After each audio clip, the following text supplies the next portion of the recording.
الحمد لله رب العالمين والعاقبة للمتقين والصلاة والسلام على سيد المرسلين وعلى آله وصحابه أجمعين. أما بعد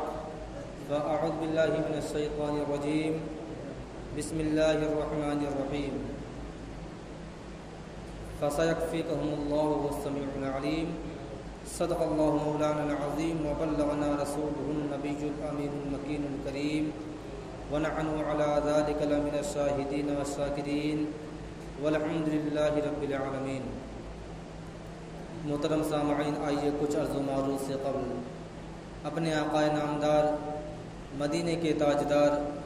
جناب روح فدا محمد عربی صلی اللہ تعالی علیہ وسلم کی بارگاہ بے کس پناہ میں درود و سلام کی ڈالی نشاور کریں اور پڑھیں بآواز بلند اللہم صلی علی سیدنا شفیعنا حبیبنا کریمنا مولانا محمد مبارک وسلم صلاۃ و سلام علیک یا رسول اللہ صلی اللہ تعالی علیہ وسلم.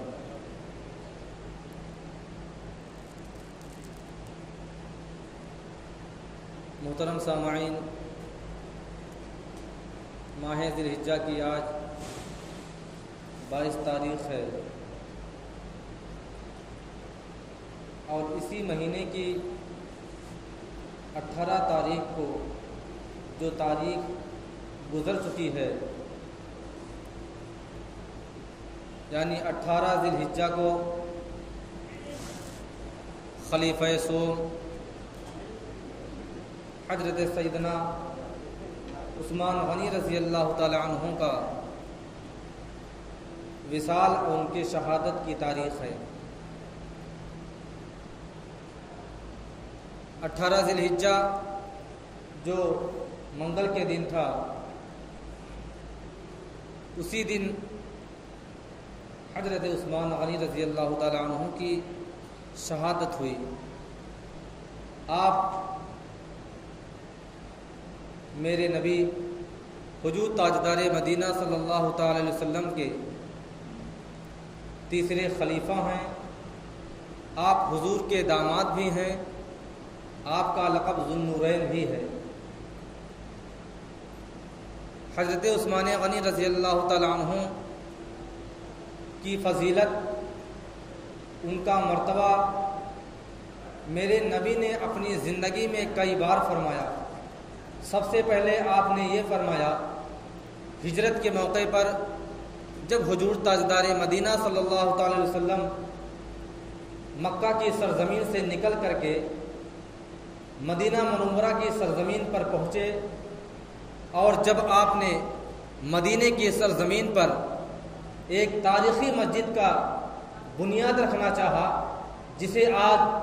مسجد نبوی کہا جاتا ہے، جب اس مسجد کی بنیاد رکھنے کی بات آئی تو چونکہ مدینہ منورہ کے اندر جس جگہ میرے نبی کریم مسجد نبوی کی بنیاد رکھنا چاہتے تھے، وہ زمین بہت چھوٹی اور بہت تنگ زمین تھی، بہت چھوٹی مسجد بنتی. ملاحظہ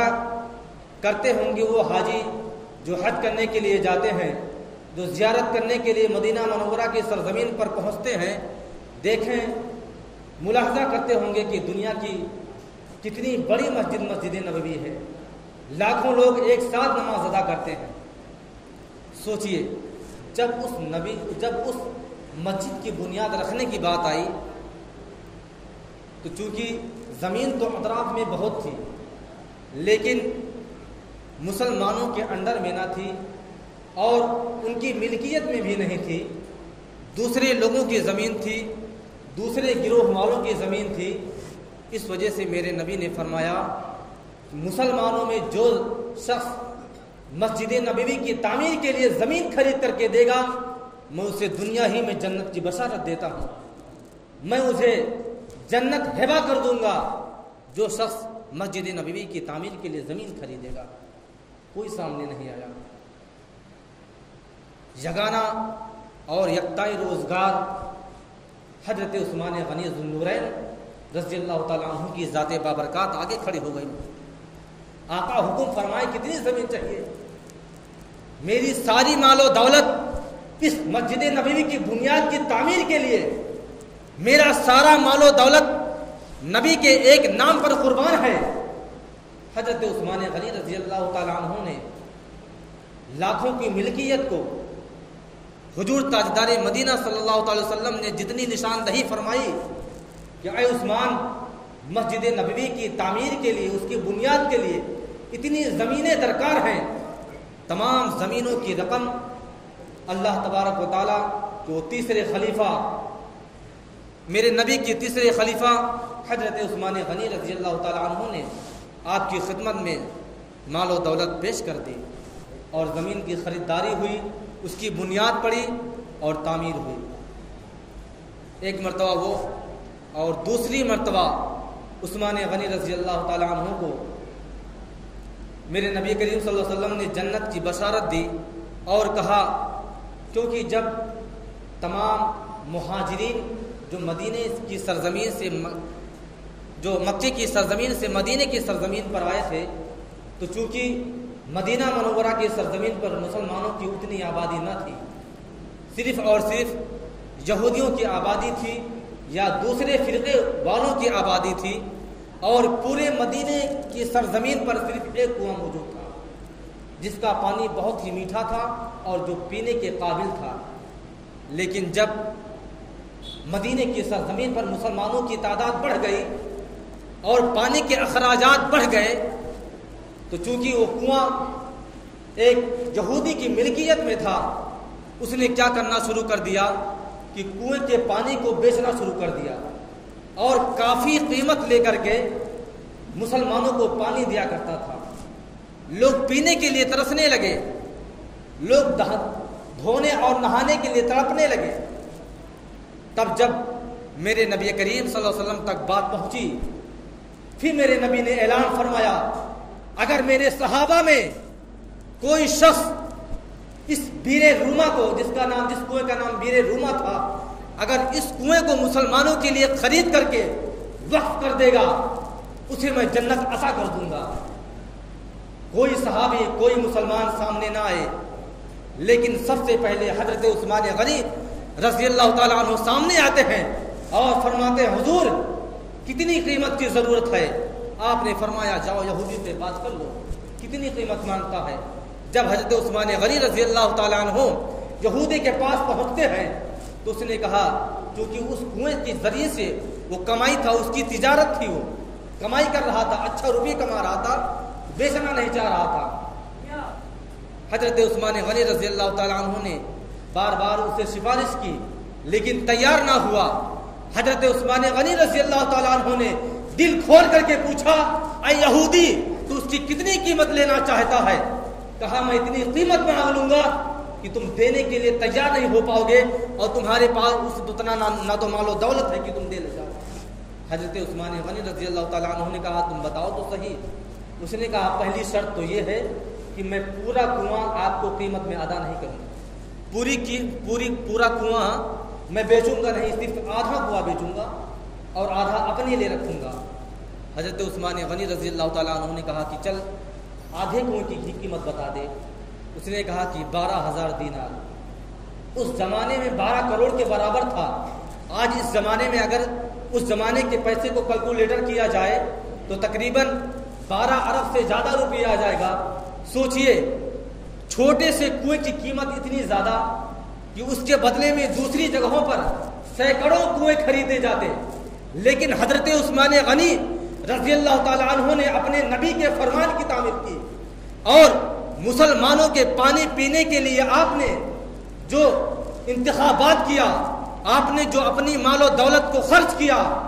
یہ اپنا 12,000 دینار اس یہودی کے سپرد کر دیا، اور مسلمان آدھے کنویں پر قابض ہو گئے۔ اب کیا ہوا، آگے سماعت فرمائیے۔ جب آدھے کنواں کا تقسیم اس طرح ہوتا تھا کہ ایک دن یہودی کی باری ہوتی تھی پانی بھرنے کی، اور ایک دن مسلمان کی، یعنی ایک دن غائب کر کے دوسرے دن مسلمان بھرتا، پھر ایک دن غائب کر کے اس کے بعد یہودی بھرتا، ایک دن یہودی ایک دن مسلمان۔ اب میرے نبی نے کیا فرمایا مسلمانوں سے کہ جس دن مسلمان کی باری ہوتی ہے پانی بھرنے کی، تمام مدینے کے مسلمان اس کنویں سے اتنا زیادہ پانی بھر لیتے تھے کہ 2-3 دن تک ضرورت ہی نہیں پڑتی تھی۔ اب اس یہودی کا جو پانی بیچتا تھا کوئی خریدنے کے لیے ہی نہیں آتا تھا، مسلمان بھی بھرتے تھے اور اطراف کے لوگ بھی جو غیر قوم کے لوگ تھے سب کے لیے حضرت عثمان غنی رضی اللہ تعالیٰ عنہ نے اجازت دے رکھی تھی کہ کوئی بھی میری جب باری ہو پانی بھرنے کی کنویں سے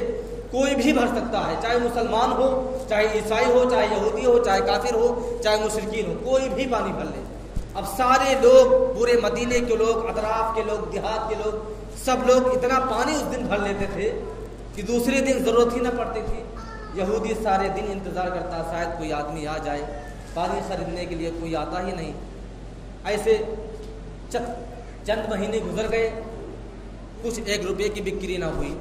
پھر اس نے حضرت عثمان غنی کی بارگاہ میں خود ہی آیا یہودی اور کہنے لگا کہ جتنی قیمت آپ دیے تھے اتنی ہی قیمت دے کر کے آدھا کنواں اور خرید لیجیے۔ اس وقت حضرت عثمان غنی رضی اللہ تعالیٰ عنہ نے یہ نہیں کہا کہ تب تو میری حاجت تھی، میری ضرورت تھی، میری غرضی تھی کہ میں نے خریدا تھا اتنا قیمت دے کر کے، اب میں اتنا قیمت نہیں دوں گا۔ آپ نے یہ نہیں فرمایا، بلکہ آپ نے حضور تاجدار مدینہ صلی اللہ علیہ وسلم کی باتوں پر عمل کیا۔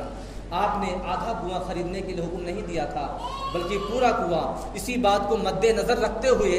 حضرت عثمان غنی رضی اللہ تعالیٰ عنہ نے پھر 12,000 دینار دے کر کے اس کنویں کو، اس آدھے کنویں کو بھی خرید لیا، جبکہ اس وقت اس کی قیمت 12 روپے بھی نہ تھی، کیونکہ اس کا نہ تو کوئی اس سے تجارت ہو سکتا تھا یہودی کا، نہ تو اس دن کوئی پانی بھرنے آتا تھا کہ اس کا 1 روپے کی بکری ہو جائے۔ بہرحال حضرت عثمان غنی رضی اللہ تعالیٰ عنہ کی ذات پر، ان کی سیرت پر بیان کرنے کا مقصد یہ ہے کہ حضرت عثمان غنی رضی اللہ تعالیٰ عنہ جنہوں نے سارے مدینے والوں کو کئی سالوں تک، جب تک کنواں تھا تب تک اس کنویں سے مسلمان پانی پیتے رہے، لیکن وہی حضرت عثمان غنی رضی اللہ تعالیٰ عنہ کی ذات بابرکات ہے، جب آپ کی شہادت کا وقت آیا اور جب آپ کے مخالفین نے آپ کے گھر کو گھیرا بنا کر کے 40 دن تک آپ کے گھر کو گھیرے میں رکھا اور آب و دانہ اور اسی کنویں سے پانی نہ جانے دیا آپ کے گھر تک، سوچئے وہی عثمان غنی ہے جنہوں نے اپنی ساری مال و دولت خرچ کر کے اس کنویں کو خریدا تھا۔ آج وہی عثمان غنی ہیں جو ان کے اوپر 40 دن تک پانی بند تھا، اسی کنویں کا پانی آپ کے اوپر، آپ کے پینے کے لیے کوئی بھی شخص اندر نہیں لے جا سکتا تھا، کیونکہ حضرت عثمان غنی رضی اللہ تعالیٰ عنہ کی سیرت کا مطالعہ اگر آپ کریں، ان کے واقعات کو آپ ملاحظہ کریں، تو چونکہ عثمان غنی رضی اللہ تعالیٰ عنہ تیسرے خلیفہ ہیں، اور جب آپ خلیفہ مقرر ہوتے ہیں اس وقت بہت مخالفین اور بہت غدار لوگ مدینے کی سرزمین پر، مصر کی سرزمین پر اور گرد و اطراف میں بہت سے لوگ پیدا ہو گئے، جس کا سربراہ عبداللہ بن صباح تھا، بہت بڑا مسلمانوں کا دشمن اور مسلمانوں سے نفرت کرنے والا عبداللہ بن صباح نے تمام لوگوں کو اپنی طرف گرویدہ بنایا اور حضرت عثمان غنی رضی اللہ تعالیٰ عنہ کے خلاف لوگوں کو بھڑکانا شروع کر دیا، یہاں تک کہ حضرت عثمان غنی رضی اللہ تعالیٰ عنہ کے خلاف عبداللہ بن صباح نے، بدبخت نے لوگوں کو اتنا بھڑکایا کہ مصر کی سرزمین پر، کوفے کی سرزمین پر، بصرہ کی سرزمین پر جا کر کے لوگوں کو اتنا بھڑکایا کہ حضرت عثمان غنی رضی اللہ تعالیٰ عنہ کے چاہنے والے لوگ بھی شک کرنے لگے کہ شاید ہو سکتا حضرت عثمان غنی رضی اللہ تعالیٰ عنہ ایسے ہی ہو۔ اس نے بھڑکایا کیا، وہ بھی ملاحظہ فرمائے آپ۔ چونکہ اس زمانے میں حضرت عثمان غنی رضی اللہ تعالیٰ عنہ کے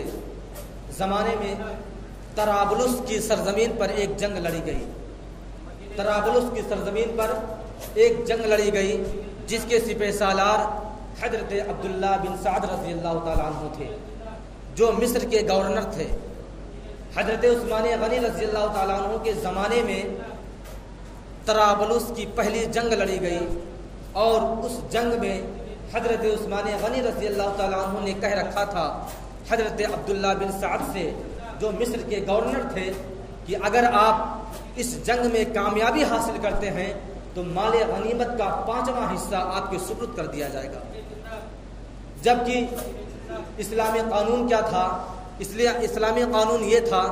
کہ جو مال غنیمت لشکر سے فتح ہونے کے بعد جو حاصل ہوتا تھا اس کا 5واں حصہ مال غنیمت میں یعنی سرکاری خزانے میں رکھا جاتا تھا، اور باقی کو مجاہدین میں لشکروں میں بانٹ دیا جاتا تھا، باقی کو سپہ سالار میں اور بہادروں میں بانٹ دیا جاتا تھا، اور 5واں حصہ سرکاری خزانے میں آتا تھا۔ لیکن چونکہ حضرت عثمان غنی رضی اللہ تعالیٰ عنہ نے حضرت عبداللہ بن سعد جو اس فوج کے سپہ سالار تھے جنہوں نے اپنی کاوشوں سے، اپنی محنت اور بہادری سے طرابلس کی سرزمین پر فتح حاصل کی تھی، اس میں جو مال غنیمت آیا، حضرت عثمان غنی رضی اللہ تعالیٰ عنہ نے حضرت عبداللہ بن سعد کو اس کا 5واں حصہ مال غنیمت کا ان کے سپرد کر دیا۔ اسی وجہ سے لوگ جلنے لگے اور یہ کہنے لگے کہ آپ تو ان کی خیر خواہی کرتے ہیں، آپ تو ان کی واہ واہی کرتے ہیں، آپ تو انہیں اپنا مال غنیمت کا 5واں حصہ ان کے سپرد کر دیا۔ اس کا جواب دیتے ہوئے حضرت عثمان غنی رضی اللہ تعالیٰ عنہ نے فرمایا